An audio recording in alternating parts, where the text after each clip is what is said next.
እንዴት አላችሁ? እግዚአብሔር የተመሰገነ ይሁን። ዛሬ እግዚአብሔር እድል ሰጥቶን አብሬያችሁ ስለሆንኩ በጣም ደስ ብሎኛል። ሳምንት ዕለት ነበርኩኝ እና በጣም ጥሩ ጊዜ ነው ያሳለፍነው።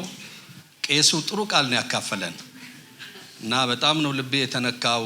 ከጌታ ጋራ ስለማሳለፍ ጥሩ ጊዜ ስለማሳለፍ በጣም ነው ደስ ያለኝ። ከጌታ ጋር ብቻ ሳይሆን የእርስ በርስ መስተጋብርንም ጭምር ነክቷል እና በምድር ላይ ስንኖር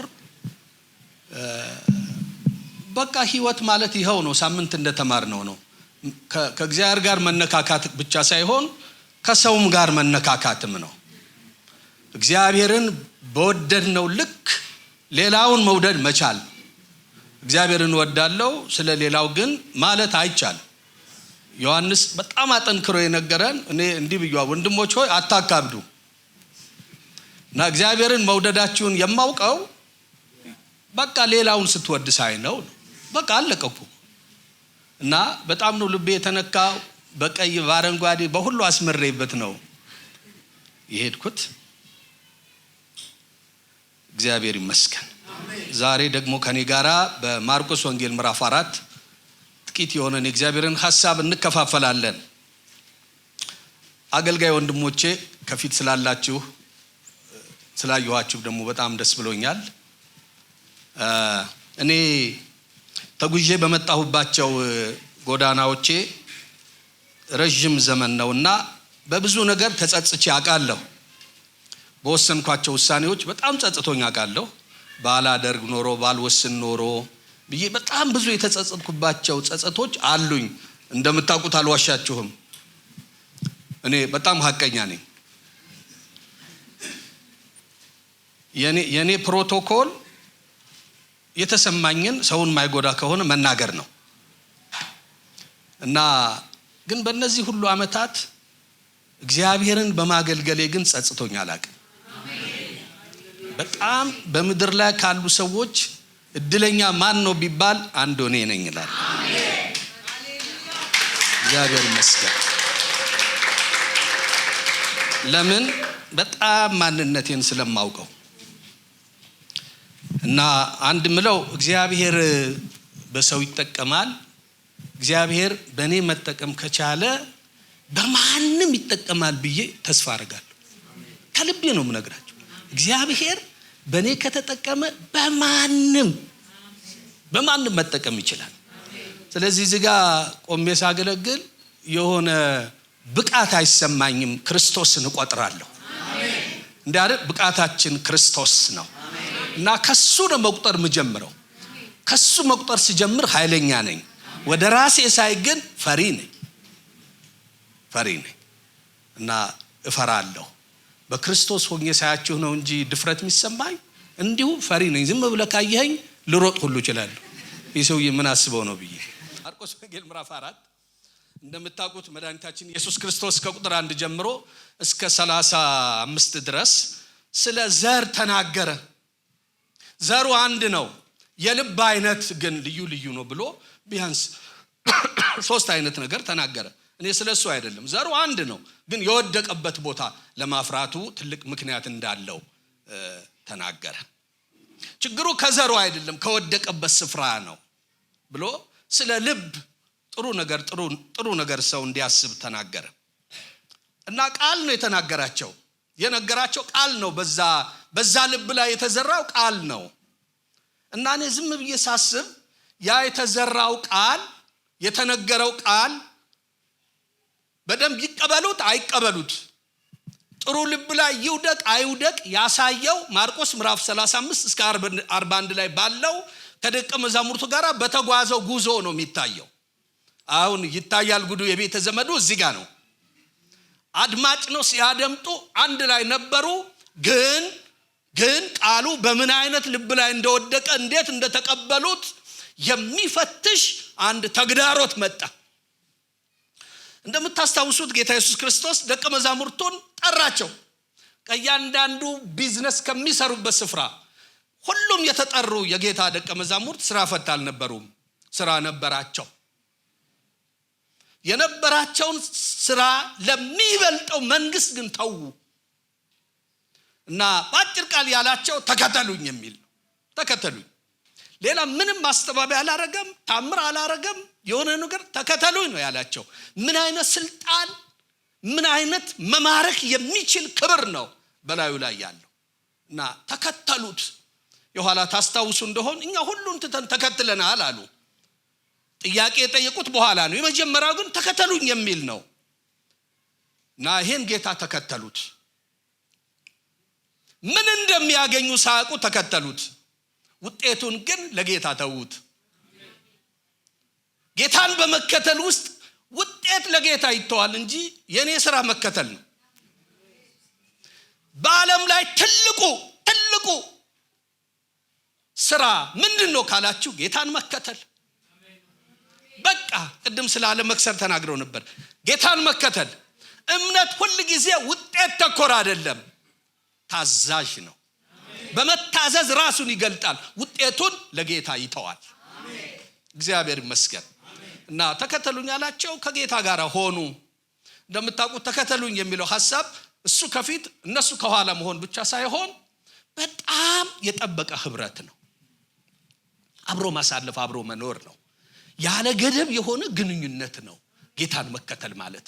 በእነሱና በጌታ መካከል ምንም የሚገባ ነገር ሳይኖር በጣም በቅርበት መከተል ነው። እና ሁሉን ትተው የተከተሉት ሁሉን እንዲሆንላቸው ይመስለኛል። ሁሉን የተዉት ሁሉን መተካት የሚችል ጌታ ስለሆነ ነው። ሁሉን አስትቶ አውላላ ሜዳ ላይ አይጥልም። ሁሉን ይሆናል። ሁሉን ይሆናል። እኔ በዘመኔ አይቼዋለሁ። ሁሉን ካስተወን በግዳጅም ይሁን በውዴታ እመኑኝ፣ ቃሉን እመኑ ከኔ ይልቅ ሁሉን ይሆንላችኋል። በዋለበት ዋሉ፣ ባደረበት እንዲያድሩ፣ ፕላናቸው የሱ ፕላን እንዲሆን፣ እቅዳቸው የሱ እቅድ እንዲሆን፣ የራሳቸው እቅድ እንዳይኖራቸው አደረጋቸው። ምንም ለሚቀጥለው ዓመት ይሄን እንሰራለን እንዳይሉ አረጋቸው። እሱ በእነሱ እንዲሰራ ራሳቸውን ሰጡት። የብርታታቸው ምስጢር የሰዎቹ ብርታት አይደለም፣ ራሳቸውን ለጌታ የመስጠታቸው ምስጢር ነው። ለምን አሁን ወደኛ ስናመጣው እኛ እኮ የተጠራ ነው ተሰብስበን ይሄ ሃይማኖታዊ ስርዓቱን እንድንፈጽም ብቻ አይደለም። ይሄ ጥሩ ነው። ጌታ በእኔ ውስጥ አለ እና ለጌታ ብዙ ነገር እንዳደርግ አይጠበቅብኝም። ጌታ ግን በእኔ እንዲያደርግ ራሴን እሰጠዋለሁ። ታዛዥነትን አሳያለሁ፣ ቅንነትን አሳያለሁ።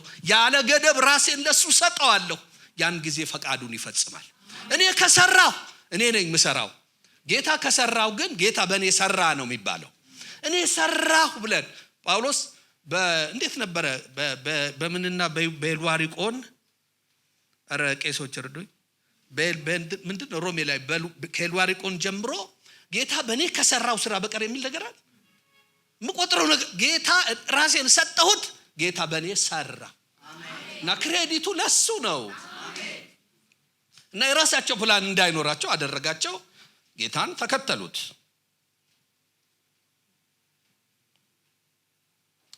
በኋላ አብረው ዋሉ፣ አስተማረ። ሁሉ ወደ ቤቱ ሲሄድ እነዚህ በተከተሉ ጥቂት ሰዎች ላይ ጌታ ትእዛዝ አወጣ፣ ወደ ማዶ እንሻገር የሚል። ሌላ ወደ ቤቱ ይሄዳል፣ ተምሮ ወደ ቤቱ ይሄዳል። ሌሊት ነው፣ ማታ ነው፣ ሰው ያርፋል፣ ከሚስቱ ከልጆቹ ጋር ያሳልፋል። እነዚህ ሰዎች ትዳር የላቸውም እንዴ? ቀንም ማታም ከሱ ጋር ነው እንዴ? በቃ የላቸው። ትዳር አላቸው የላቸውም? አላቸው ግን የላቸው።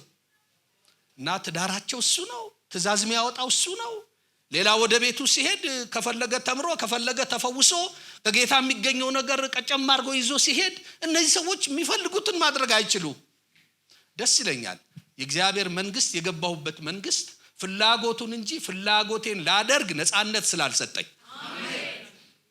ነፃነት ስላልሰጠኝ፣ እሱ የሚፈልገውን እንጂ እኔ የምፈልገውን ሁሉ እንዳደርግ ካንተ ጋር ነኝ ስላላለኝ በቃ። እና በሌላ አባባል ፈቃድን ትቶ ለፈቃዱ የመሞቻም ስፍራ ነው። እንደው ትንሽ ጫን ብዬ ልናገር። መስቀሉን ተሸክሞ ይከተለኝ ይላል።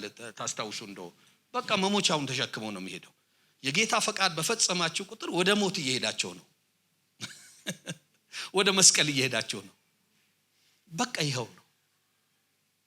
ትንሽ ዛሬ የጾም አድርጌዋለሁ፣ በኋላ የፍስግ አደርገዋለሁ ቀስ ቀስ እያልኩ። እናንበው ማርቆስ 4:35 በዚያም ቀን በመሸ ጊዜ ደቀ መዛሙርቱ እንሻገር አላቸው። ሕዝቡንም ትተው በታንኳይቱ ወዲያ ወሰዱት። ሌሎችም ታንኳዎች ከእርሱ ጋር ነበሩ። ብርቱ አውሎ ነፋስም ተነሳና ውሃው በታንኳይቱ እስኪሞላ ድረስ ማዕበሉ በታንኳይቱ ይገባ ነበር። እርሱም በስተኋላዋ ትራስ ተንተርሶ ተኝቶ ነበር። አንቅተውም መምህር ሆይ ስንጠፋ አይገድህምን አሉት። ነቅቶም ነፋሱን ገሰጸው፣ ባህሩንም ዝም በል ጸጥ በል አለው። ነፋሱም ተወ፣ ታላቅ ጸጥታም ሆነ። እንዲህ የምትፈሩ ስለምንድን ነው? እንዴትስ እምነት የላችሁም አላቸው። እጅግም ፈሩና እንግዲህ ነፋስም ባህርም የሚታዘዙለት ይህ ማን ነው ተባባሉ። እንሻገር አላቸው። ጉዞ ተጀመረ። በቃ አትሄዱም የሚል ማዕበል ተነሳ። ባጭሩ እዚህ ጋር በግልጽ ባይጻፍም የማዕበሉ ዓላማ ተሻገሩ ወደ ተባላችሁበት ቦታ ወደ ፍጻሜያችሁ መድረስ አትችሉም ነው። መሄድ አትችሉም ነው።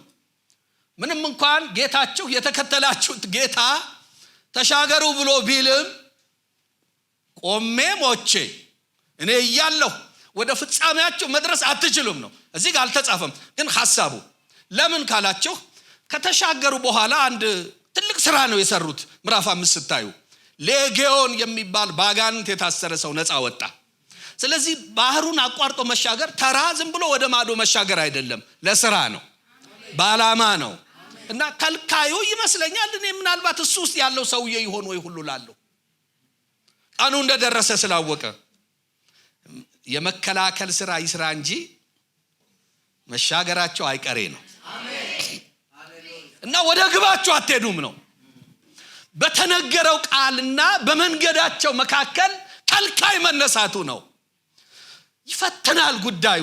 የተናገረው ጌታ ነው፣ ተናጋሪው እሱ ነው። ኖ የሚላል ከንግግሩ ይልቅ ኖ የሚለው ሰው የብርታቱ ምስጢር ተገለጠ። ማዕበሉ ተነሳ፣ በላያቸው ላይ ውሃው ተከነበለ፣ ደፈቃቸው። የሥራ ልምዳቸውን ለማድረግ ሞከሩ፣ አልቻሉም። ቀን ነገ አልታያቸውም። ከጥቂት ደቂቃ በኋላ መጥፋት ነው የታያቸው። እና የሚችሉትን ያህል አረጉ። የኋላ ኋላ እንዳልቻሉ ሲያዩ ተቆጡ። በምን አወቃላችሁኝ? ሄዱና ጌታን ቀሰቀሱት። ምን ማለት ነው? ተነስተ አትሞክርም እንዴ? እንደኛው አክብሮት እንኳን የለው። ምን ማለት ነው? ስንጠፋ አይገድም እንዴ? ትንሽ ቅር አይልም አይነት ነው። ምክንያቱም ገና አላወቁትም። በኋላ መደምደማዬ ላይ መጣበታለሁ። እና አክብሮት የላቸውም። በቅጡ እንኳን አላወቁትም። ገና እየተወዛገቡ ነው። እና ጌታ ተነሳ። ሐሳቤ እዚህ ላይ ነው የሚያጠነጥነው። እናንተ እንዲህ የምትፈሩ ስለምንድን ነው? ስለምን እምነት ጎደላችሁ? እንዲህ የምትፈሩት ስለምንድን ነው?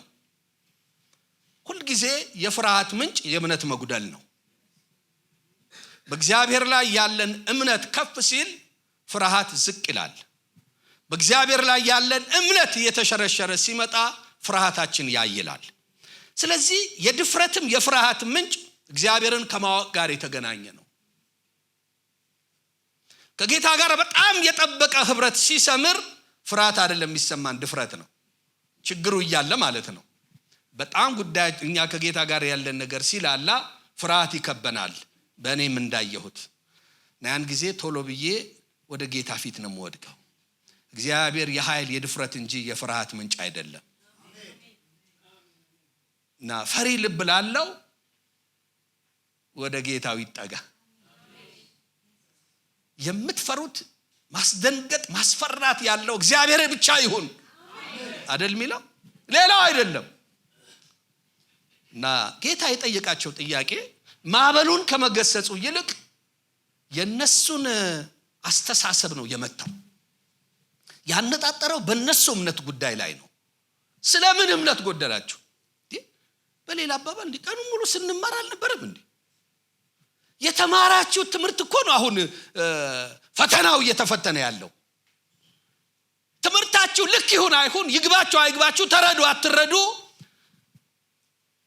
የሚገለጥበት ሜዳ እኮ ነው የተገለጠው። የእምነት መገለጫ ሜዳ ነው የተገለጠው። እንዴ ከናንተ መካከል ተነስቶ ጌታ እኮ ነው እንሻገር ያለው ብሎ የእምነት በትር የሚመዝ ሰው ይጥፋ። ቀኑን ሙሉ ስትማሩ ኖራችሁ ሳምንት፣ አምና፣ 10 ዓመት፣ 20 ዓመት እንዴ ማክሰኞ ስትማሩ፣ ሮብ ስትማሩ፣ በዩቲዩብ ስትማሩ፣ የእናንተና ትምህርት ስትማሩ ኖራችሁ እንዴ የታለ የተማራችሁ ትምህርት እምነት የፈጠረላችሁ? ወይስ ፍርሃት ነው የተማራችሁት?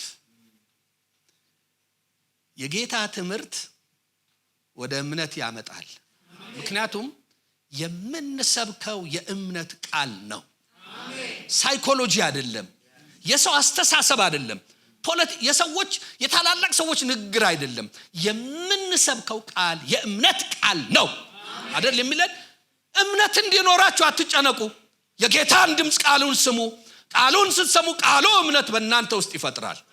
እምነት የምታመነጩት እናንተ አይደላችሁም፣ ቃሉ ነው የሚያመነጨው። የእምነት መሰረቱ ቃሉ ነው። ቃሉን ስሙ። የሰማችሁት ቃል እምነት ይፈጥርላችኋል። ስለዚህ እስከዛሬ የተማራችሁት ቃል እምነት አልፈጠረላችሁም? እንግዲያው በመስማት ደረጃ ሰማችሁት እንጂ ጠሎ ወደ ልባችሁ አልወረደም፣ ወደ ማስተዋል አልመጣም ማለት ነው አይነት ይመስለኛል። ዝም ብዬ እንደው ሳስበው ትንሽ ነገር ልጨምር። የምንሰማው ቃል እምነትም ተስፋም ጭምር ይሰጠናል። ታስታውሱ እንደው አንድ ጌታ እጁ የሰለለ ሰው አመጡለት እንዲፈውሰው እና ሲጠብቁ እንደኔ ጮሆ ልቀቅ ምናምን ይላል ብሎ ሲጠብቁት ጌታ እጅን ዘርጋለሁ በቀላሉ እና አለና እጁን ዘረጋ። ምንድነው ሚስጥሩ? ድሮ የሰው እጅን ዘርጋ የሚለው እጅ መዘርጋት አቅቶት አይደል ወደዚህ የመጣው? ግን ይገርማችኋል፣ ዘረጋ። ተስፋም ነው ትእዛዝም ነው። እያንዳንዱ የጌታ ንግግር ትእዛዝ ብቻ ሳይሆን ተስፋም ነው። ምን ማለት ነው? እጅን ዘርጋ ሲለው ትእዛዝ ነው። ለመዘርጋት የሚያስችል አቅም በቃሉ ውስጥ ነበረ። ስጡ ሲል ደረቅ ስጡ አይደለም፣ ለመስጠት የሚችልም የሚያስችልም አቅም አለው ነው። እያንዳንዱ የእግዚአብሔር ቃል የተስፋ ቃል ነው። ማድረግ የምንችልበትንም አቅም የሚሰጠን ቃል ነው። የሱ ቃል ብቻ ይሁን እንጂ እና እምነት እንዲኖረኝ በጣም አጥብቄ እምነት እስቲ እምነት በሉ እምነት ብዬ ማለት አይጠበቅብኝም። ትክክለኛ የሆነው የጌታን ቃል ከሰማሁ የሰማሁት ቃል የእምነት ቃል ነው። ክብር ምስጋና ለስሙ ይሁን። እኔ እምነት ማመንጨት አልችልም። የእምነት ምንጭ እግዚአብሔር ነው ወይም ቃሉ ነው። አሜን። በእምነት ጉዳይ አጥብቀው የሚያወሩ ሰዎች ብንቃወማቸው ለዚህ እምነት እኮ እኛ ምን ፈጥረው አይደለም። እስቲ አምናለሁ በል። እንዴት ተደርጎ ነው ማምነው? እንዴት ነው ማምነው? ቆይ ማመን ቀላል ነገር አናርገው እኮ። እስቲ እንዲሁ አምናለሁ በል። እስቲ አምናለሁ ይሄን በል። ቀጥሎ ምን እንደምትል ሳላቅ አምናለሁ ለምን እላለሁ? ምን እንደምትለኝ ሳላቅ ከነገርከኝ በኋላ አምናለሁ ወይም አይደለም እላለሁ። ስለዚህ ሁሉ ጊዜ መስማት ነው ማለት ነው። እኔው የምንሰማው ነገር መምረጥ ያለብን ለዚህ ነው። ወይ ያፈርሰናል ካልሆነም ይገነባናል። እንዴት እንድትሰሙ ተጠበቁ። አንድም ሰው ተነስቶ ከመካከላቸው አይ ጌታ እኮ ነው ተሻገሩ ያለን የሚል ሰው ጠፋ። ለዚህ ጌታ እምነት ስለጎደላችሁ ነው በቃ ዝም ብላችሁ እንጂ ያደመጣችሁኝ አልገባችሁም ጉዳዩ አይነት ነው ያላቸው። እና ያነጣጠረው የመታው ማዕበሉ ላይ አልነበረም ጉዳዩ፣ እነሱ ላይ ነበር። ምክንያቱም የእግዚአብሔር ትልቁ ትኩረት ማዕበሉ አይደለም፣ እኔ ነኝ። ጌታ ማዕበል አስቸግሮት አያውቅም። በዘመኔ ያየሁት ነገር ቢኖር እኔ ነኝ አስቸጋሪው ሰው። ያመንኩ የገባኝ ይመስለኛል። yes of course yes ምናምን እላለሁ፣ ግን አልገባኝ። ስፈተሽ አይገባኝም ብዙ ነገር። ቀጥሎ ተግባራዊ ነገር ይመጣል። እንዲሁ yes of course ምናምን ተብሎ ገብቷቸዋል ተማሪዎች ተብሎ ከዛ ፈተና ይመጣል። ካልኮረጅ በቀር ገብቷል አልገባህም። ድሮኛ ስንማር ስም እንኳን የኮረጀ ተማሪ ያውቃለሁ በእውነት እዛ እንትን ፈተና ወረቀቱ ላይ ስሙ ራሱ ኮርጆ ሞልቷል። በጣም የሳቅነው በሱ ነው። ስለዚህ ተማሪው እንዲሁ አልገባው እንዴት ተንከባሎ 9ኛ ክፍል እንደመጣ አላውቅም። ለዚህ ይግባን አይግባን የገባን ያህል ቴስት መደረጋችን የማይቀር ነው እና እንዲህ የምትፈሩት ስለምንድነው? ስለምን እምነት ጎደላችሁ? እሺ ምን ማለት ነው መምህር? ይሄው አታዩ? ይሄው የማዕበሉ ትልቅነት ይሄው ከዳር ዳር እያላጋን እየተከነበለብን እያየኸው እንዴት ለምን ትፈራላችሁ ትላለህ? ይሄን ያልፈራን ምን እንፍራ? ጌታ አው ልክ ነው። ሰዎች አይደላችሁ? ሰው ፈሪ ነው አላለም እኮ። ስለምን ትፈራላችሁ? ይሄው ማዕበሉ ቢሆንስ ስለምን ትፈራላችሁ? ይሄው ማዕበሉ ለማዕበሉ እውቅና አልሰጠውም። የእናንተን ፍርሃት ግን መፈተን አለብኝ። ስለምን ትፈራላችሁ? ይሄው ማስረጃ የኔ ቃል ከማስረጃም በላይ ነው። ሐሳቡን የሚገባኝ ለምን ማዕበል እንደሚመጣ አያውቅም እንደ ጌታ ያውቃል። ማመን የነበረባችሁ የተገለጠው ማዕበል ሳይሆን ከማዕበሉ በፊት እንሻገር ያልኳችሁ የኔን ቃል ነበር። ይሄው ማስረጃ ጌታ ከማስረጃ በላይ ነው። ወንድም ሰብስቤ አትፍሩ ትለናለህ። በዚህ ዘመን አትፍሩ ትለናለህ። የአሁኑ ዘመን ማዕበል ኑሮ ነው። በቃ ኑሮ ነው የሚታየው። ኑሮ ነው። የኢትዮጵያ ጎልያድ ኑሮ ነው። የንትን ያህል ነው የከበደው። ስሙን ላለመጥራት ብዬ ዝም ብለህ ስለ ኑሮ ጌታ አለልን ምን ስለ ኑሮ ታወራለህ ምናምን ብትል አው ይወራል። እምነት ሁኔታን መካድ አይደለም፣ አልፎ መሄድ ነው።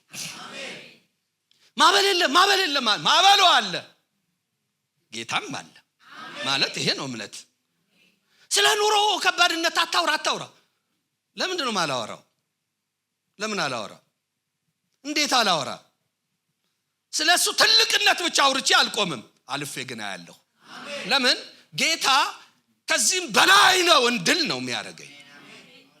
እና ወንድም ሰብስቤ አሁን በዚህ ኑሮ እንዴት አትፍሩ ትላለህ? ይሄው ሰይፍ የታጠቀ ኑሮ እንደምታየው ነው እኮ ይላል ጌታ እኮ። ችግሩ ልክ ናችሁ፣ ግን ስለምን ትፈራላችሁ? ደስ ይለኛል ጌታ ፍርሃቶቻችንን አያጸድቅልንም።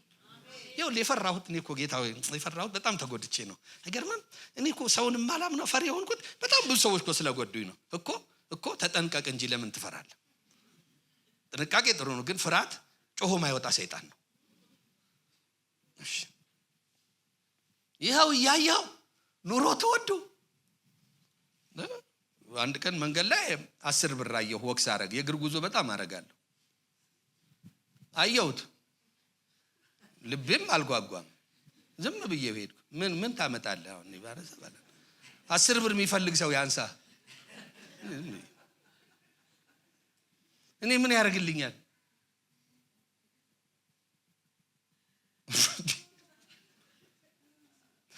እኔ 100 ብርስ ቢሆን እኮ ማኪያቶ አያጠጣኝም።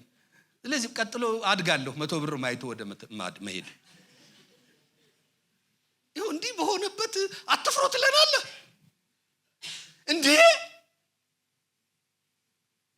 የወር ቀለባችን ሳምንት መሆን ሲያቅተው አትፍሩ ትላለህ። አትፍሩ። ተገልጦ ከሚረብሸን ኑሮ ይልቅ ወደ ራሱ የጠራን እግዚአብሔር ብርቱ ነው። አትፍሩ። ስለማያስፈራ አይደለም፣ ማዕበል ያስፈራል። ማዕበል ያየ ሰው ነው እንዴት እንደሚያደርግ። ስለ ነገ ቀጥሎ ስላለው ደቂቃ ተስፋ አታረጉም። ስለማያስፈራ እኮ አይደለም፣ ከሚያስፈራው ማዕበል ይልቅ የተነገረው ቃል ብርቱ ስለሆነ ነው። ተሰብስበን የምንፎክረው ችግር ስለሌለ አይደለም፣ እግዚአብሔር ከችግራችን በላይ ነው። ተሰብስበን የምንዘምረው ይኸው ነጭ ሸሚዝ የምንለብሰው ችግር ስለሌለ አይደለም።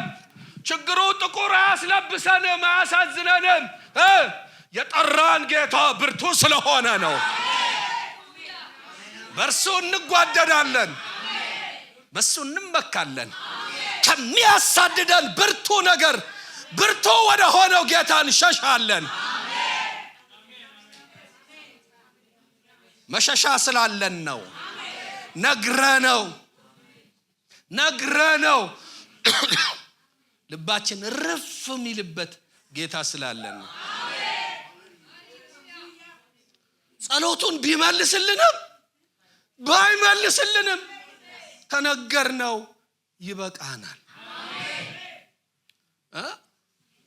ቢመለስም ባይመለስም እንዴት ነበር? ልቤ ሰላም ነው፣ ከኔ በላይ የሚያስብልኝ እርሱ አዋቂ ነው። ሃሌሉያ! እሱ ነው። ራእይ ላይ ትዝ ይላችኋል። ያለህበትን ሁኔታ አውቃለሁ አለ እና በቃ አወጣለሁ ቢል ጥሩ ነው። አውቃለሁ አለና ጨልጀዲ ዝም እና በቃ ጌታ ካወቀልን ይበቃናል። እንዲህ ብላችሁ ታውቁ ይሆን? እንደኔ ጌታ ሆይ ያለውበትን ሁኔታ ታውቂ ይሆን? አዎ አውቃለሁ። በቃ ተመልሶልኝ። ጌታ የሆነ ነገር ሲያደርግልን አይደለም፣ ካወቀልን ይበቃናል። ለምን ለሰው ምን ለፈልፈው ቻርጅ እንደተደረገ እንትን ዝም ብለን የምናወራው እንዲያውቁልን እኮ ነው። ቢረዱንም ባይረዱን አንዴ ኦን እንዳረጋችሁት ሬዲዮ እንዳረጋው በቃ እንዲሰሙን እረፍት እናገኛለን። አፎይ እንጂ እኮ ሰውዬው ምንም እንዲያደርግልን አይደል እኮ። ስለምን ትፈራላችሁ? ማዕበሉ እያለ አዎ እኔም አለሁ። 3-4 ነገሮች ቶሎ ቶሎ ብዬ ላንሳ።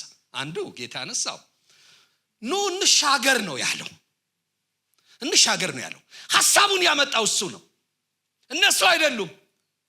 እና አብሯቸው ነው ያለው። ባጭር ቃል እንሻገር የሚለው ሐሳብ ገና ከመነሻ መድረሻቸውን የሚያሳይ ነው። እና እርግጠኞች ነበሩ። አይ ጌታ እኮ ነው እንሻገር ያለው፣ በቃ ችግር የለም ማዕበሉ እንዳመጣጡ ያልፋል ቢሉ ጥሩ ነበር። አላልኩም ልበል እንጂ አላልኩም። ምን እነሱ ላይ ብቻ ደመድማለሁ። እንሻገር ያለው እሱ ነውና ወደ ማዶ ወደዛኛው ማዶ ስለመሻገራቸው እርግጠኞች ነበሩ። ተስፋ ነው። ከፊት ስላለው ማዕበል ያውቃል። እያወቀ ማዕበሉ ይኖራል፣ ግን አያስቆማችሁም።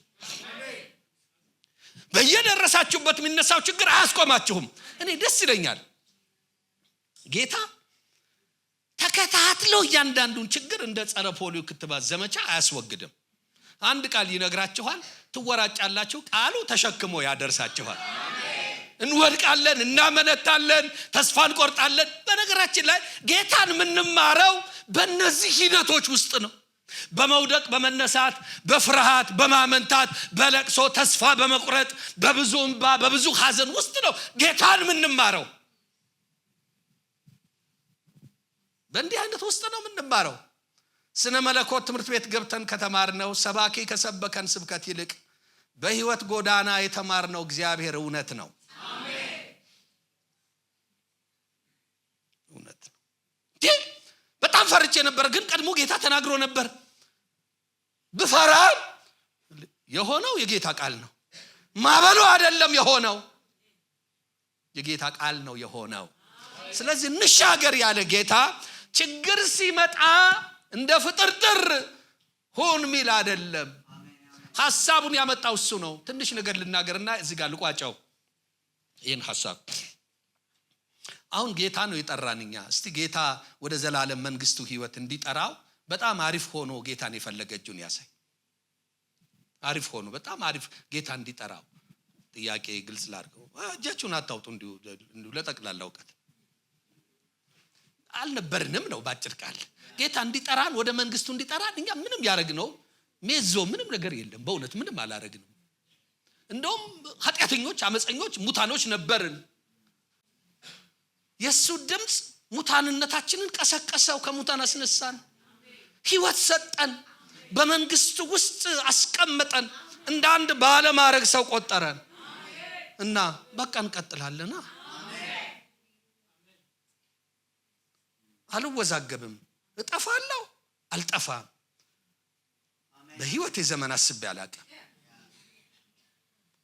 መጥፋት አለ የለም ብለው የሚከራከሩ ወፈፌዎች ያስቁኛል። ትልልቅ ሰዎች ግን ወፈፌዎች። የኔ መጥፋትና በጌታ መሆን እኮ የምታረጋግጥልኝ አንተ አይደለም። መዳኔን እኮ ማውቀው ነው እንጂ አንተ አይደለም። እኔና አብ እንመጣለን በሱም ውስጥ እናድራለን ያለው። በቃ መዳኑን በምን ይታወቃል? ጌታ ያደረበት ሰው ነው የሚያውቀው። እግዚአብሔር በውስጥ ካደረ፣ መንፈስ ቅዱስ በውስጥ ካደረ መዳንን የምታውቀው አንተ ነህ። እኔ ያንተ አፕሩቫል አይደለም የምፈልገው። በስነ መለኮቱ እንድትደኝ አይደለም እኔ የምፈልገው። ባጭር ቃል የጠራኝ ጌታ ዳር ሊያደርሰኝ ነው። ችግሮች ይኖራሉ፣ ማዕበል ይኖራል፣ መከራ ይኖራል። የጠራህ ጌታ ግን ማዕበሉን አይቶ አይተውህም። ሁለተኛው ሐሳብ እንሻገር ብሎ ተሻገሩ አይደለም ያላቸው፣ አብሯቸው ነው። እንደው ምን ይለናል? ታችኛው ደርብ ተኝቶ ነበር ይላል። እነሱ ይናወጣሉ፣ ይወራጫሉ፣ እሱ ግን ተኝቷል። ማለት ጌታ ያልሰማ ሲመስልም ሰላም ነው። እነሱ የፈለጉት እንደነሱ ተነስቶ እንዲወራጭ ነው። አብሮ ነው እኮ እየተናወጠ ያለው፣ ግን ሰላም ነው። የማዕበሉንም ልክ የሱንም ልክ ያውቃል። ያመንኩትን ያውቃል። የማዕበሉንም ልክ ያውቃል። ማዕበሉ መጨረሻ እንዳልሆነ ያውቃል። እሱ በሰላም ተኝቷል። እምነት ሲረጋጋ፣ ሰው በጌታ ላይ ያለው ነገር ሲጠነክር፣ በሁኔታ መሃል እኔ ግን በሰላም ተኛለሁ፣ አንቀላፋለሁ። ወገኖቼ መጥፋቴ ነው ተረዳዱ ጎበዝ ሳይል ጌታ ነው የጠራኝ አብሮኝ ነው ያለው ማለት በጌታ ላይ የመታመን ምስጢር ነው። እሺ አብሯቸው እያለ ዋስትናው የማዕበል መኖር ያለ መኖር አይደለም። አብሮነቱ ነው ዋስትናው። ጌታ በማዕበል ውስጥ መኖሩ ነው እንጂ ከማዕበል ነፃ መሆን አይደለም ዋስትና። ብዙ ማዕበል የሌለባቸው ህይወት ኑሮ አሉ፣ ጌታ ግን የሌለባቸው። ሰው ዓለምን ሁሉ ቢያተርፍ ማለት እግዚአብሔር ባይኖረው ሁሉ ኖሮት እና ያለ ማዕበል የተድላ ኑሮ ያለ ጌታ ከሚሆን ከጌታ ጋራ በማዕበል ውስጥ የሰው ዋስትናው ያለ ምንም ተግዳሮት መኖሩ አይደለም። ልጨምርና ልናገር፣ ትንሽ ታገሱኝ። እኔን ከተከተላችሁኝ ምንም ተግዳሮት አይደርስባችሁም አላለንም። በዓለም ሳላችሁ መከራ አለ አልተካደም። ግን መከራው መጨረሻ አይደለም። አይዟችሁ እኔ ዓለምን አሸንፌዋለሁ። አንድ ሁለት እኔ ከእናንተ ጋር ነኝ። መጽሐፍ ቅዱሳችን ስናጠና በሁለት ቃል አስቀምጠው ብትሉኝ ከዘፍጥረት እስከ ራዕይ ድረስ እንዲህ እላለሁ። አንዱ ሀብታም አረጋለሁ ድሃ አረጋለሁ ምናምን አይደለም። እሱ የሆነ ቅንጥብጣቢ ካልፈለግን በቀር እንደሱ አያወራም በፍጹም። በነገራችን ላይ መጽሐፍ ቅዱስ ብዙ ሐሳብ አያወራም። ስለኔም አያወራም፣ ስለ መላእክትም አያወራም። የሚያወራው ስለ ልጁ ነው። እና ምን ይላል ካላችሁ ጠቅለል አድርጋችሁ ታስቡት፣ እኔ ካንተ ጋራ ነኝ። ሁለተኛው አልተዋችሁም። በምንም ጎዳና ውስጥ ብታልፉ፣ በየትኛውም ጠንካራ መንገድ ብታልፉ፣ በየትኛውም አስቸጋሪ ሁኔታ ብታልፉ አልተዋችሁም። እንዳትገቡ አልከለክልም። አንዳንዴ እከለክላለሁ፣ በአብዛኛው ግን አልከለክልም። ማዳኔን በዛ ውስጥ እንድታዩ አብራችሁ ሆናለሁ። ዋስትናችሁ ምንም ነገር እንዳይደርስ መከላከል አይደለም። ዋስትናችሁ በማዕበል ውስጥ ከኔ ጋራ፣ በእሳት ውስጥ ከኔ ጋራ፣ በውሃ ውስጥ ከኔ ጋራ፣ እግዚአብሔር ከኔ ጋራ ነው። አይተወኝም ማለት የመንፈሳዊነት ጥግ ነው፣ የመረዳት ጥግ ነው። በዚህም ሁኔታ ውስጥ ጌታ አይተወኝም። በማልፍበት ጎዳና ውስጥ ጌታ አይተወኝም። ዋስትና አለኝ። ብዙ ባለፍኩባቸው መንገዶቼ በነዛ እንዳላልፍ ባይከለክልም እረኛዬ ግን ከኔ ተለይቶ አያውቅም። የእረኛችሁ እውነተኛነት የምታዩት በምታልፉበት ጎዳና ነው። በእሳት ውስጥ ታልፋለህ ግን አትቃጠልም። እሳቱ ደግ ነው እንዴ? አረ ያገኘውን ሁሉ ያጭዳል። ውሃስ ስንቱን አስጥሟል፣ አንተስ ትሻገራለህ። እንዴ ነው ያለው፣ በሞት ጥላ መካከል እንኳን ብሄድ አንተ ከኔ ጋር ነህ። በሞት ጥላ እንዳላልፍ አትከለክልም፣ ግን አብረኸኝ ትገባለህ። እሱ ብቻ አይደለም፣ በልዑል መጠጊያ ደግሞ ካንተ ጋር እኖራለሁ። በሞት ጥላ መካከል መሄድ ማለፍ ነው፣ መኖሪያ አይደለም። የልዑል መጠጊያ ግን መኖሪያ ነው። አማኙ በሞት ጥላ በማዕበል ያልፋል፣ መኖሪያው ግን የልዑል መጠጊያ ነው። እግዚአብሔር በማዕበሉ ውስጥም አለ፣ በመጠጊያ ውስጥም አብሮህ አለ። ዋስትና እሱ ነው። የስሜት ጉዳይ ሳይሆን የእውነት ጉዳይ ነው። ክብር ምስጋና ለስሙ ይሁን። አልተሰማኝም ማለት በቃ አልተሰማኝም። የጌታ ህልውና አልተሰማኝም። ስሜት አይደለም። እኔ በስሜት ከሆነ ዛሬ መጥቼ አላገለ በጣም ተቀዛቅዤ ነው የመጣሁት። ስሜት አይደለም፣ የጌታ እውነት ነው። ከጌታ ጋር እየኖራችሁ ስትመጡ ስሜት ምንም ስፍራ አትሰጡትም። ቃሉ ነው እውነት። በየቀኑ እንደማይተማመን ባልንጀራ ጌታ እየመጣ አይዟችሁ እኔ ከእናንተ ጋር ነኝ ይላል የሰራዊት ጌታ እግዚአብሔር እንዲል አትጠብቁ። አልተዋችሁ፣ እኔ ካንተ ጋር ነኝ እና እግዚአብሔር ከኔ ጋር ከሆነ በዚህ መንገድ ለምን አልፋለሁ? አታልፍም አልተባለም። በምታልፍበት ጎዳና ሁሉ ካንተ ጋር ሆናለሁ። ይሄ ነው ከእግዚአብሔር ጋር የመሆን ያሸናፊነት ሚስጥር። ማለት የምታልፉበት ጎዳና ሰዎች አይተው ሲሰቀጥታቸው በቃ ዘንድሮ ነው ያልፍም ሲሉ አንተ አፈር ልሰት ተነሳል። አምናም ማለፍ ዘንድሮም ማለፍ ደግሞ ትቀጥላለህ። እኔ አሁን የመጪው ዘመን አዲስ አመት ሲመጣ ሰው አዲሱን አመት ለመቀበል በጣም ይተጋል፣ ይጸልያል። በዘመኑ ምን ነገር እንዳለ ለማወቅ ሁሉ የጌታን ፊት ይፈልጋል። የመጠርመስ አመት፣ የመገልበጥ አመት፣ የመገንደስ አመት ማት ይላል። ሰው ከጌታ ጋር ሆኖ የእንትን አመት ብሎ ስም ማውጣቱ ራሱ ያሳዝነኛል። የስኬት መጨረሻ የሆነው ጌታ አግኝተው ጌታ አመት በተቀየረ ቁጥር እሱ ሐሳቡን አይቀየርም። አልተውህም፣ አልጥልህም። በምንም ጎዳና ልታልፍ ትችላለህ፣ እኔ ግን ካንተ ጋር ሆናለሁ። እኔ እንደዚህ የሚል ነው የሚመስለኝ። የጌታን ፊት መፈለግ አማራጭ የለንም። ግን ጥቅስ እንዲሰጠን እንኳን አይደለም ጌታን ሐሳብ ፊት ምንፈልገው። አቤት እኔ ድሮ የአመት የዘመን መለወጫ እንደምታውቁት አንድ የጴንጤው ዓለም አንዱ ማልወደው ነገር ካለፍኩበት ጎዳና ተነሳ አልወደውም። ጅላጅልነት ቂሉ ማሞ ነገርም አለው። እጣ አለ፣ ይሄው ነገር ይጠቀልላሉ። እናንተ እንኳን አታረጉም። እነዛ የሚጠቀልሉ ሰዎች ያገኙትን ፊታቸው የመጣ ጥቅስ ሁሉ ነው የሚጠቀልሉት። ጥሩ ጥቅስ፣ መጥፎ ጥቅስ፣ ማት ነገር ነው የሚጠቀልሉት። መጥፎ ጥቅስ ይገባቸዋል።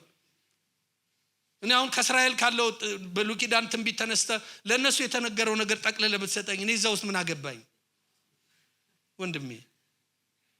እና የማይሆን ነገር ጠቅልለው ያወጣ ሲወጣ አንዱ ማውጣቱ አይቀርም። እኔ በጣም ብዙ አላምንም። ከተጻፈው አንዱ ነው የሚወጣው። ሐዋርያትም ታውቃላችሁ መንፈስ ቅዱስ ከመውረዱ በፊት ነው እጣ ያወጡት። ከዛ በኋላ በመንፈስ ቅዱስ ምሪት ነው የሆነው። ይሄን ታውቃላችሁ።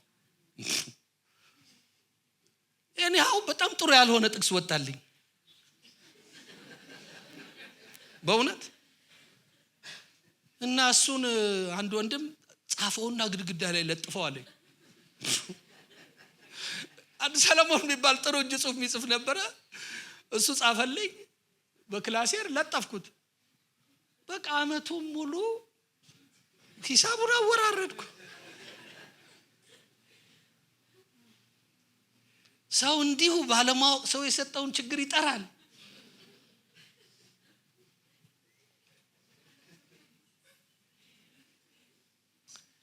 እግዚአብሔር ዘመን በተለወጠ ቁጥር ሐሳቡን አይቀይርም። የእስራኤል ንጉሥ ይጸጸት ዘንድ ሰው አይደለም ብዬህ ነበረ፣ ትንሽ ጠባይ ስላላሳየህ አይልም። እግዚአብሔር ለቃሉ የታመነ ነው። አሜን። የታመነ ነው። አብሬያቸው ነበር፣ አብሯቸው ነበረ እና አብሮ እያለ ነው የተናወጡት። አዎ ጌታ በታንኳ ውስጥ ሆኖ ነውጥ አያስቀርም። በነውጥ ውስጥ ግን አብሮ ይሆናል። አሜን።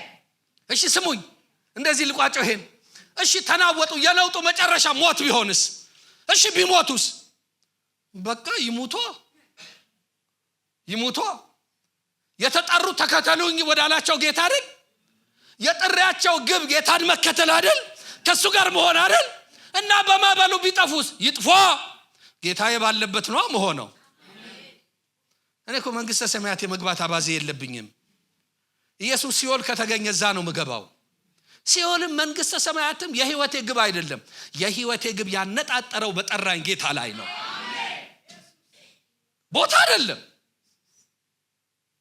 ቦታ አይደለም፣ የቦታ ጉዳይ አይደለም።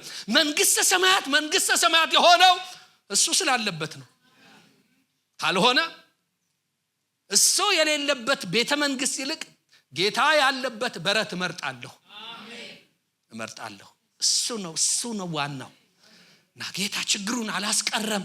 በማዕበል ውስጥ ግን አብሮ ነበረ። ጌታ አብሮ ተናወጠ። ጸጥ ብሎ ጌታ አብሮ ተናወጠ፣ አብሯቸው ተናወጠ። ልዩነቱ እነሱ ፈሩ፣ እሱ ግን የማዕበሉን ፍጻሜ ያውቅ ነበር። ለጥቂት ጊዜ ነው ማዕበሉ። ከማዕበል ነፃ አንሆንም። አንዱ ሲጨርሱ አንዱ። የሰራዊት ጌታ እግዚአብሔር እንዲህ ይልሻል፣ በቅንባሽን አብሻለሁ ዳግም አታለቅሽም ይላል አይባልም። ይኸው ክርስትና ልቅስ እንባ ጥርቅ ልቅስ ጥርቅ። ይሄን ሐቁን እውነት ጀስቱን እንነጋገር። እንባሽን አብሻለሁ ካሁን በኋላ ይሄ ስተት ከኪስ አውጥቼ የሸለምኳቸው ነው የሚሆን። ታለቅሻለሽ፣ አንዱን ታለቅሻለሽ፣ ታገኛለሽ። ደግሞ አንዳንዴ ያገኘሽው ነገር ራሱ ያስለቅስሻል። እንደው በምን ቀን እኔ ባልስጠኝ አልኩ እንጂ እንደዚህ አይነት ቆማ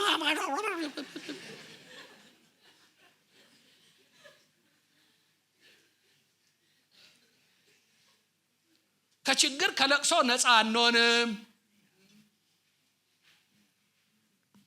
እና የትኩረት አቅጣጫ ችግሩ ላይ አይሁን፣ አብሮን ያለ ጌታ ላይ ይሁን። ትኩረት እሱ ላይ ማዕበሌን ሳይፈራለሁ ጌታዬን ሳይበረታታለሁ። ራሴን ሳይፈራለሁ ጌታን ሳይአቅም አገኛለሁ። የብርታታችን ምስጢር እሱ ውስጥ እንጂ እኛ ውስጥ አይደለም። እሱ ውስጥ ነው፣ ጌታን በማየት ውስጥ ነው። ሶስተኛ 2 ጊዜ ፈሩ ይላል። አሁን ማዕበሉ ጸጥ በል አለው፣ ቆመ። ፈሩ ይለናል። አንዱ የፈሩት ማዕበሉን አይተው ነው። ማዕበሉን አይተው ፈሩ። ሁለተኛው ፈሩ አይደለም የሚለው እጅግ ነው የሚለው። እጅግ ፈሩ። ሁለተኛው የፈሩት ማዕበሉን ያስቆመውን ጌታን አይተው ፈሩ። ማዕበሉን ያስቆመውን ጌታ አይተው እጅግ ፈሩ። ከማዕበሉ ፍርሃት ይልቅ ያስቆመው ጌታ እጅግ ያስፈራል። ከማዕበሉ ነውጥ ከድምፁ ጫጫታ ይልቅ አስፈሪ ከሆነው ከማዕበሉ ድምፅ ይልቅ ዝም በል ያለው የጌታ ግርማ ይበልጣል። የሱ ሞገስ ይበልጣል። የሱን ስልጣናዊ ንግግር ይበልጣል። ክብር ምስጋና ለስሙ ይሁን።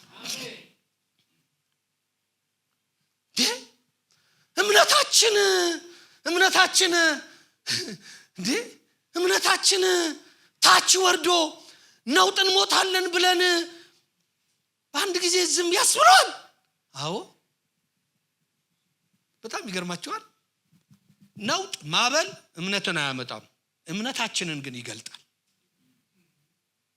የታለ እምነታችሁ ምንባለው? ማዕበሉ እምነት አያመጣም፣ እምነታችን ግን እንዲገለጥ ማዕበል ጥሩ መድረክ ነው። ክብር ምስጋና ለስሙ ይሁን። ጥሩ መድረክ ነው። ፈሩ፣ ግርማውን አይተው ፈሩ።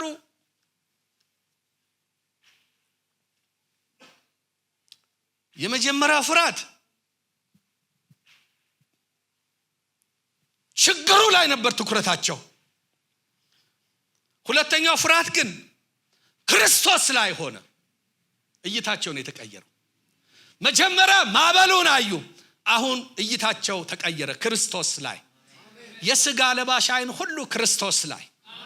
የቤተ ክርስቲያን እህቶችና ወንድሞቼ በክርስቶስ የዳናችሁ የተዋጃችሁ የተወደዳችሁ የትኩረት አቅጣጫ ሁሉ ክርስቶስ ላይ ይሁን። ኑሯችን ላይ፣ የቀን ገበያችን ላይ፣ ደሞዛችን ላይ አይሁን። እርስ በራሳችን ባለው ድካም ላይ አይሁን።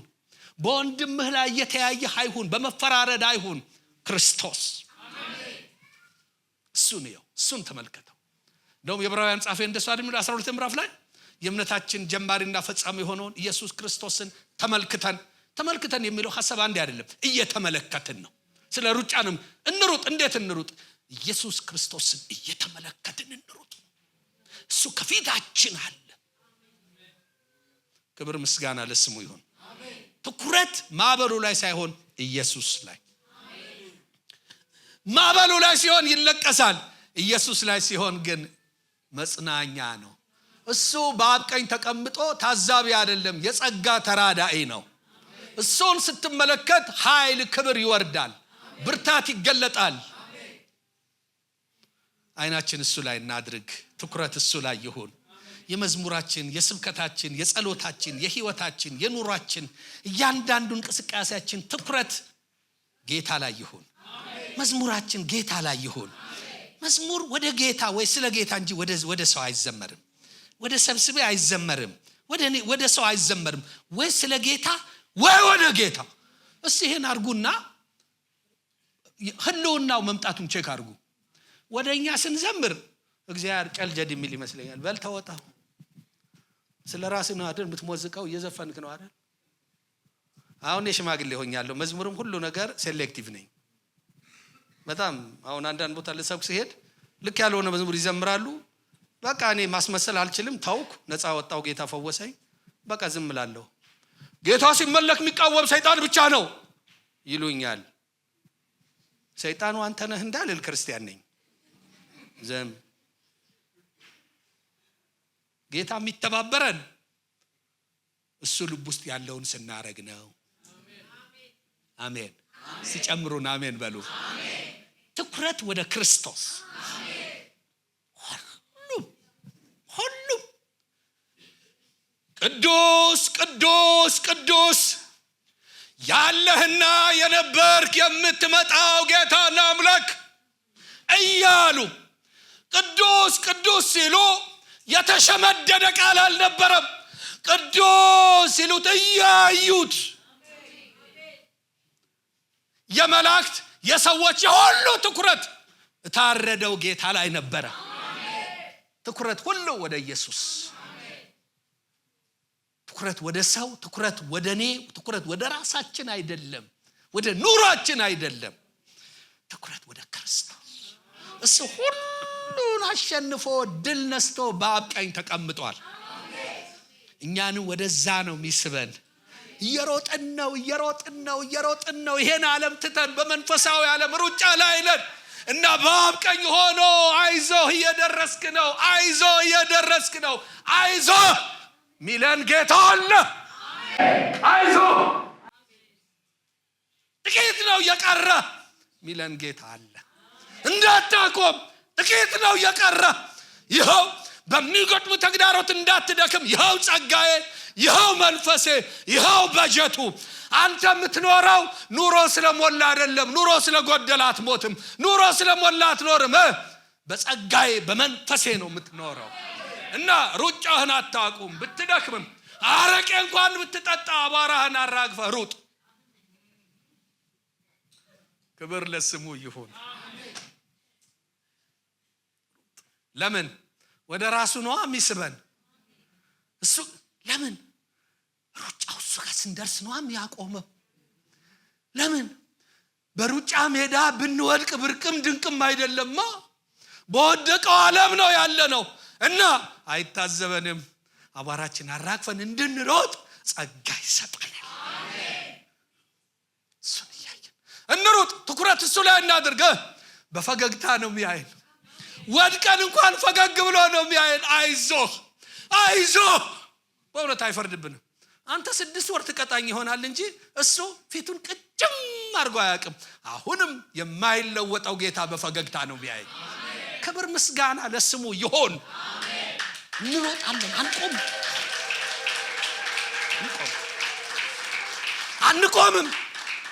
ስንሮጥ ተወፍዘው ለሚያጨበጭቡልንም ለማየት ዞር አንልም። አንተም ብሎ ሯጭ ለሚሉን መልስ ለመስጠት ዞር አንልም። ትኩረት ወደ ኢየሱስ። እሱ ጋር ነው። ለምን? ሩጫው ላይፍ ታይም ነው። ላይፍ ታይም እንዲሮጥ የተጠራ ሰው ትኩረት ኢየሱስ ላይ ነው መሆን ያለበት። ወንድሜ እኔን ካየ ትሰናከላለህ። ይኸው አሁን በቆምኩበት ስንት ማይረባ ነገር አውርቼ ይሆን? እንደው አፉ በሉኝ እንጂ ኢየሱስን ተመልከት።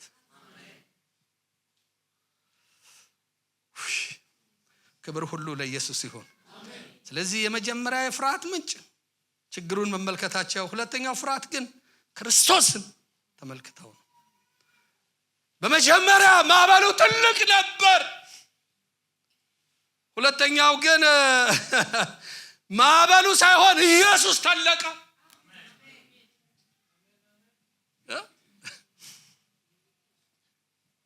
ኢየሱስ አነሰባቸው። መጀመሪያ ተራ ሰው መሰላቸው እና ማዕበሉ ትልቅ ሆነ። ጸጥ በል ብሎ ሲቆም ኢየሱስ ትልቅ ሆነ፣ ማዕበሉ ትንሽ ሆነ። ችግሮቼ ትንሽ እንዲሆኑ ኢየሱስን ማተለቅ ነው በህይወቴ። የተፈራውን ታላቁን ጌታ ማሰብ ነው። የችግሮቼ ጥልቀት ማወቅ ክፋት የለውም፣ ግን እዛ ጋር አልቁም። የመጨረሻ ሐሳቤን ልናገር። anyhow ከዛ ኢየሱስ ትልቅ ሆነ፣ ማዕበሉ ትንሽ ሆነ። የታሪኩ ጠቀሜታ ሎጥ ማዕበሉ ከኢየሱስ ይልቅ የደቀ መዛሙርቱ እይታ ተቀየረ። አሁን ስለ ማዕበሉ ወሬ ቀረና ስለ ኢየሱስ ሆነ። በቃ አሁን ማዕበሉ ተረሳ፣ አለፈ። እኛም ጌታም ታዝበነው ሁሉ ነገር ያልፋል። ቀጣዩ የሚቀጥለው ክርስቶስ ነው። ልጨምር፣ እሱ ላይ ትኩረት እናድርግ። ቀጣይ ያለው ላይ ነው። ይርባሃል። እርቧቸውን ቁርስ በልቶ ምሳ እራት ያልበላ ሊኖር ይችላል። በእርግጠኝነት ነው የምነግራችሁ፣ ምንም አይደለም፣ ያልፋል። ቤት ኪራይ መክፈል ያቃተው ሰው ይኖራል፣ ግድ የለህም፣ ያልፋል። እኔ እንደዚህ ብያቃለሁ ይጠቅማችሁ እንደሆነ። አሁን እኔ ቤት ኪራይ መክፈል ቢያቅተኝ እሺ ቀጥሎ ምንድነው የሚሆነው? ውጣ። በቃ ወጣለሁ። እቃዬን የት አደርጋለሁ? አከፋፍላለሁ። ቤት ከሌለኝ የት አደርጋለሁ? ቤት ላለሁ። እሺ ከዛስ? በቃ ሚስቴን ይዤ በረንዳ ሆናለሁ። እሺ ከዛስ? በቃ ጌታን የሚያገለግል ሰውዬ በረንዳ ወጣ ነው የሚባለው። ከዛስ? በቃ እሱ ነው የሚፎገረው። እኔ አልኖርም፣ ክርስቶስ በኔ እና እኔ ምን አገባኝ? ኧረ ተው ተግባራዊ እናድርገው። ይሄን ጥቅስ ብቻ አይሆን። አሁን እኮ እኔ ችግሩ በጣም የሚያስጨንቀኝ እኔ ለመኖር እየተፍጨረጨርኩ ነው። ኑሮ እኮ ነው ስበላ፣ ኑሮ እኮ ነው ሁሉ ነገር፣ ኑሮ እኮ ነው። ኑሮ እኮ ክርስቶስ ነው። ኧረ ጎበዝ ግድ የላችሁም፣ ተው ልፍልፍ እንበል። በቃ ክብሬም ውርደቴም ጌታ ነው። በቃ እኔ ከተዋረዱ ጌታ ነው የሚዋረዱ። ይሄን አታውቁም? እንደዚህ ቁጠሩ። አፈሩን ያቀልላችኋል። እንደ ሰው አናስብ፣ ጎረቤት እንዳለው ሰው አናስብ። አንተ የተለየህ ነህ። በሰማይ ስርዓት እንድትኖር በእግዚአብሔር አቆጣጠር እንድትቆጥር የተፈጠርክ። ክብር ምስጋና ለስሙ ይሁን። የታሪኩ ባለቤት ክርስቶስ ሆነ። ወሬያቸው ክርስቶስ ላይ ሆነ፣ ተቀየረ። እና መቀየሩ አይቀርም ነው የምልህ። ሁሉ ነገር ጊዜያዊ ነው። ቋሚ ሆኖ የሚኖር የለም። ሀብታምን ብትሆን ደሃም ብትሆን ቋሚ አይደለም። ህመምተኛም ብትሆን ጤነኛም ብትሆን ቋሚ አይደለም። ሁሉ አላፊ ነው። አንተና ጌታ ናችሁ ለዘላለም የምትቀጥሉት። የመጨረሻው እምነት ችግርን አይክድም። ጌታ ኢየሱስ ክርስቶስ የታለ ማዕበሉ? የታለ አላላቸውም። ልክ ነው፣ እውነት ነው፣ ማዕበሉ አለ። ግን በእግዚአብሔር ላይ ያለን እምነት ችግሩ ጋር አይቆምም። እግዚአብሔር የሚባል ሌላ ምዕራፍ አለ።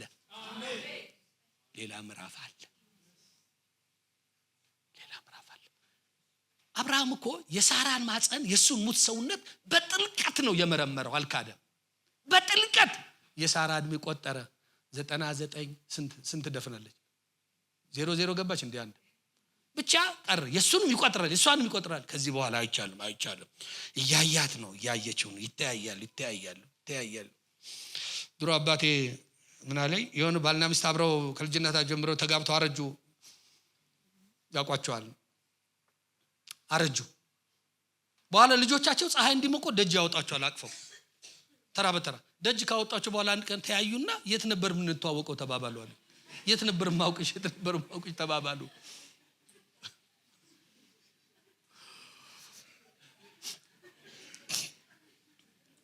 የእነሱን እድሜ ይስጣችሁ ብዬ እንዳልመርቃችሁ ታሳዝኑኛላችሁ። ምን ልላችሁ ፈልጌ ነው፣ አብርሃም እያያት እያረጀች ነው፣ እሷም እያየችው እያረጀ ነው። ችግሩን አልካደም፣ ግን በእግዚአብሔር በተስፋ ቃል ላይ ጸና። እኛ ደክመናል፣ የተስፋው ቃል ግን ብርቱ ነው። እኛ ግን ደክመን ተዝለፍልፈናል። ብርቱ የሆነው ጌታ የሰጠው የተስፋ ቃል ግን በእኛ ብርቱ ነገር ያደርጋል። እምነት እንዲህ ነው፣ እውነትን አይክድም። አላመመኝም በል፣ አላጣሁም በል፣ ፍራንክ የለኝም ምናምን የለኝም አትበል። ይሄ እምነት ነው፣ እብደት ነው። አይክድም፣ ግን እዛ ጋር አይቆምም። አልፎ ጌታ አለ። እግዚአብሔር የሚባል ምዕራፍ አለ በህይወታቸው። የመጨረሻ ውሳኔ ሰጪ ማዕበሉ አልነበረም። መናወጡ ተናውጠዋል። እምነታቸው ተፈትነዋል። ስሜታቸው ተዘበራርቋል። የተሰማቸውን ስሜት አውርተዋል። ጌታን እንደ ተራ ሰው ቆጥረውታል። የመጨረሻ ውሳኔ ሰጪ ግን ያናወጣቸው ማዕበል አልነበረም። በህይወታቸው የመጨረሻ ውሳኔ ሰጪ ክርስቶስ ነበር። ህመም አለ፣ አዎ ሐኪም ብሎ አለው፣ ችግር ሁሉ ነገር አዎ። የመጨረሻ ውሳኔ ሰጪ ግን እግዚአብሔር ነው። እግዚአብሔር ምን ብሎሃል ነው የሚባለው። ሐኪም ብሎ አለው፣ ወረቀቱ ብሎ አለው፣ ጌታስ ምን ብሎሃል? በቃ የጌታ ቃል ያሸንፋል። በቃ ጌታ ሐኪም ብሏል፣ ግን እዛ ጋር አይቆምም። ኑሮ ልክ አይደለም፣ ግን እዛ ጋር አይቆምም። ታልፎ ይታያል። የእግዚአብሔር አቅም ይታያል። የእግዚአብሔር ችሎታ ይታሰባል። ኢየሱስ ክርስቶስን ከሙታን ያስነሳው የአብ የትንሣኤ ጉልበት በኑሮ በጤና ላይ ይታሰባል። አይቆምም። ችግሩ ጋር ዝርዝር ዘርዝሮ መቆም ነው። አማኝ አይቆምም። ከሌላው የሚለየው ሌላው የችግሩን ጥልቀት ዘርዝሮ ያለቅሳል። አማኝ ግን እግዚአብሔርን በትኩረት ያያል። የአምላኩን መልስ ይጠብቃል። ከችግሩ በላይ በሆነው ጌታው ላይ ነው ትኩረቱ። ከኑሮ በላይ ነው ትኩረቱ። አማኝ እንደ ዶሮ ምድሩን አያይም። እንደ ዶሮ ምድር የምትሰጠውን ፍሬ አያይም። አማኝ ዝናብ አለ የለም፣ በልግ በለገ አልበለገ፣ እንትን አለ ደሞዝ ተጨመረ አልተጨመረ አይልም። አማኝ በጎ ስጦታ ፍጹም በረከት ሁሉ ከብርሃናት አባት ከላይ ይወርዳሉ። የበረከቴ ሁሉ ምንጭ እግዚአብሔር ነው። አማኝ እግዚአብሔርን ያያል። ሰማርያ ተከቧል፣ ልጅ ይበላል፣ ልክ ያልሆነ ነገር ነው። አማኝ ግን እንዲህ ይላል፣ ነገ በሰማርያ በረከት ይሆናል። እንደዚህ ነው የሚያስበው። የከፋ ነገሩን ያያል፣ ግን አይወስንም። እግዚአብሔርን አልፎ ያያል። የሚበልጠውን እግዚአብሔርን ያያል። የሚበልጠው ማዳኑን ያያል። ከማዕበሉ ይልቅ ከነውጡ ይልቅ የሚበልጠውን ጌታ በማየት ይረታል። ጌታ ከማዕበሉ ይልቅ ብልጫውን አሳየ። በእኛም ህይወት ይኸው ነው። የሚበልጠው የጌታ ሐሳብ ነው። የጌታ ምክር ነው የሚበልጠው። በህይወታችን እንዲህ ያደረገ ነው የሚያኖረን። ደግሞ የሚቀጥለውም ይኸው ነው። ሌላ ምንም ኪዳን አይገባላችሁም፣ እንዳትሳሳቱ። ጌታ አይተውህም፣ አይጥልህም። አብሮህ ይሆናል፣ ያግዝሃል። ስትደክም ያበረታሃል፣ ስታዝን ያጽናናሃል፣ ስትወድቅ ያነጻሃል፣ ተስፋ ስትቆርጥ ተስፋህን ያለመልማል። እስከ መጨረሻው ድረስ እርሱ ጋር እስክትሄድ ድረስ ጌታ አብሮነቱ ካንተ ጋር ይቀጥላል። ብልጫው የጌታ አብሮ መሆን እንጂ ችግር ውስጥ መግባት ያለ መግባት አይደለም። ያማኙ ብልጫ ችግር እንዳይመጣ እግዚአብሔር መከልከሉ አይደለም። ሌላው በመጣበት ችግር ሲጠፋ አማኙ ግን ከችግሩ በላይ ሆኖ ማለፉ ነው። ያማኙ ብልጫው የእግዚአብሔር አብሮነት ነው።